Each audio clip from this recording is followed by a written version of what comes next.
soy Mariluz Cardona Prosper,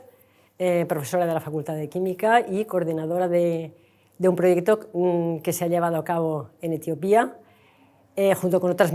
miembros del equipo, que son Marisa Guillén y Belén Abarca, financiado por fondos de la universidad, del 07 de la universidad. El proyecto que se ha llevado a cabo en Etiopía ha consistido en la rehabilitación y amueblamiento de una biblioteca de una escuela en el sur de Etiopía. Se ha hecho primero una rehabilitación del edificio, que estaba en muy precarias condiciones. La biblioteca es un lugar fundamental y muy necesario para los niños en estos países, porque no tienen otro espacio para poder estudiar, y porque en sus casas no tienen las condiciones, y en cuanto salen de la escuela ya no pueden llevar a cabo estas labores de estudio y para hacer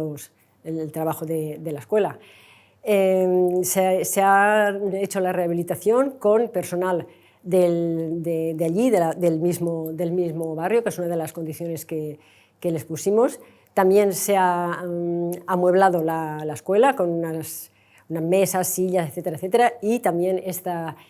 acción la han hecho también gente de allí, de Etiopía, del mismo pueblo, gente del pueblo. Después otro de los objetivos del proyecto era la capacitación de las personas que se iban a encargar de la biblioteca, y se han dado un curso en el cual se ha explicado el funcionamiento y cómo se puede organizar la biblioteca a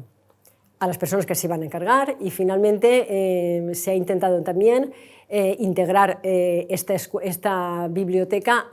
al barrio entero, a las familias de los niños que van a la escuela, y para hacer una primera integración se ha dado un curso. La profesora Marisa Guillén ha dado un curso sobre higiene menstrual, en el cual participaron niños, participó el profesorado y participaron madres también las madres de los niños de la escuela. Y finalmente se ha celebrado también, para dinamizar el espacio, el Día de la Mujer y la Niña en la Ciencia, que se celebra el 11 de febrero. Se han hecho una serie de actividades, un concurso de dibujo, y los niños han podido utilizar la biblioteca, además de como espacio de estudio, pues como espacio dinamizador de otras actividades.